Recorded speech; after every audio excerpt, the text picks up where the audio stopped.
Hi all, welcome to lecture 65। तो last lecture में हमने देखा कि फंक्शन क्या होता है और उसके एडवांटेजेस क्या है। तो ये लेक्चर में हम फोकस करेंगे कि फंक्शन के कौन से टाइप्स है, यानी टाइप्स ऑफ फंक्शन, और फंक्शन किस तरह से वर्क होता है। ठीक है। तो उनमें से पहले कि फंक्शन के टाइप, तो पाइथन में और शायद मेजरली प्रोग्रामिंग में दो टाइप के फंक्शंस होते हैं। पहला तो इनबिल्ट फंक्शन, तो ये फंक्शंस है ना जो पाइथन के साथ साथ आते हैं, यानी जब हम पाइथन इंस्टॉल करते हैं तो उसके साथ साथ हमें कुछ फंक्शन भी आते हैं और उनको हम डायरेक्टली यूज़ कर सकते हैं। जैसे कि हमने बहुत बार यूज़ किया है कि len function, range function and so on. ठीक है। तो जो फंक्शन पाइथन के साथ आते हैं और रेडीली अवेलेबल है तो उनको कहेंगे हम इनबिल्ट फंक्शन। उसके साथ साथ दूसरा फंक्शन का टाइप है यूज़र डिफाइंड फंक्शंस, यानी ये ऐसे फंक्शन जो यूज़र उसके स्पेसिफिक पर्पज़ के लिए या प्रोग्रामर उसके स्पेसिफिक पर्पज़ के लिए क्रिएट करता है और उसको यूज़ करता है। ठीक है। तो यूज़र डिफाइंड फंक्शन को हम हमारे लेटर सेक्शन में काफ़ी डिटेल में डिस्कस करेंगे, लेकिन अभी के लिए इतना ध्यान रखते हैं कि दो टाइप के मेन फंक्शन होते हैं पाइथन में। इनबिल्ट फंक्शन जो पाइथन के साथ आते हैं और जिनको हम डायरेक्टली यूज़ कर सकते हैं, और दूसरे यूज़र डिफाइंड फंक्शन, यानी हम खुद से हमारे फंक्शन बना सकते हैं, उनको यूज़ कर सकते हैं। ठीक है।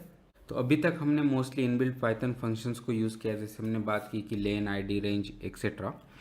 तो ये फंक्शन का यूज़ करते वक्त हमने ये नहीं देखा कि वो कोड कहाँ पे लिखा है, इनफैक्ट वो कोड क्या है और वो किस तरह से वर्क कर रहा है। ठीक है।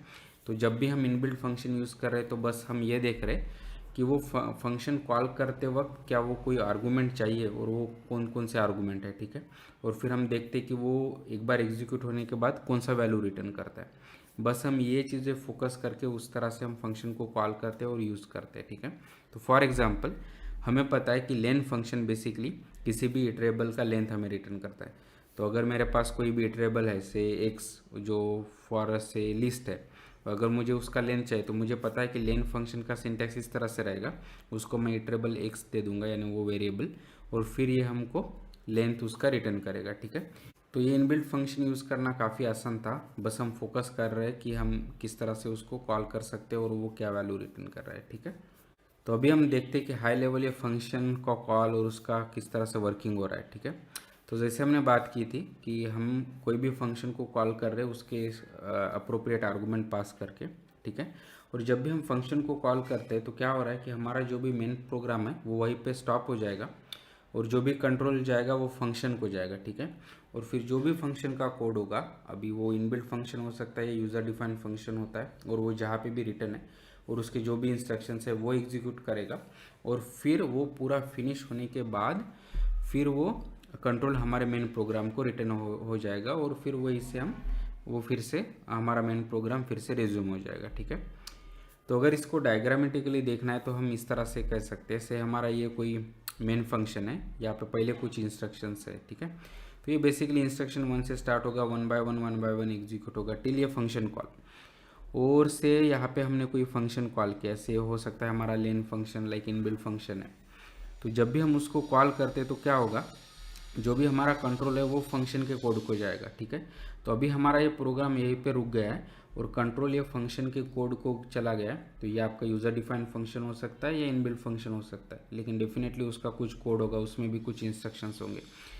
तो वो 1 बाय 1 एग्जीक्यूट होगा और फिर वो पूरा फिनिश होने के बाद कंट्रोल बेसिकली जहाँ पे ये लेफ्ट ऑफ हुआ था या उसके नेक्स्ट इंस्ट्रक्शन को वो रिटर्न हो जाएगा। ठीक है।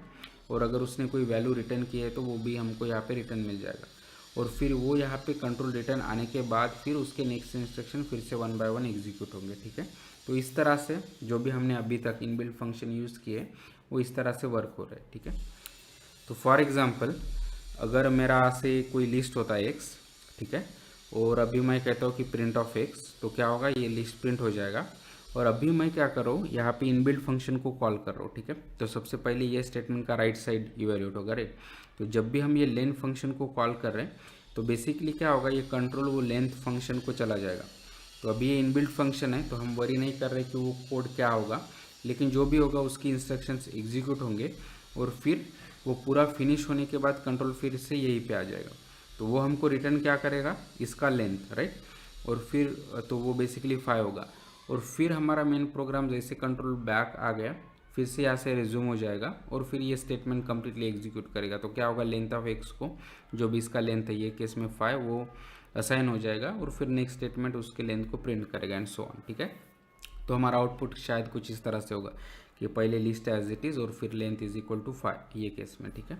लेकिन most important thing to know कि हमारा मेन प्रोग्राम 1 बाय 1 एग्जीक्यूट होता है और जो भी फंक्शन कॉल होते हैं तो कंट्रोल उसको चला जाके फिर वो कंप्लीट होके फिर से हमारा मेन प्रोग्राम जहाँ से लेफ्ट ऑफ हुआ था वहीं से रिज्यूम हो जाता है, ठीक है। तो आई होप कि अभी आपको फंक्शन के टाइप और फंक्शन का वर्किंग एट हाई लेवल समझ में आया होगा। So please like the video, share the video, subscribe the channel and keep learning, keep coding and have fun. Thank you.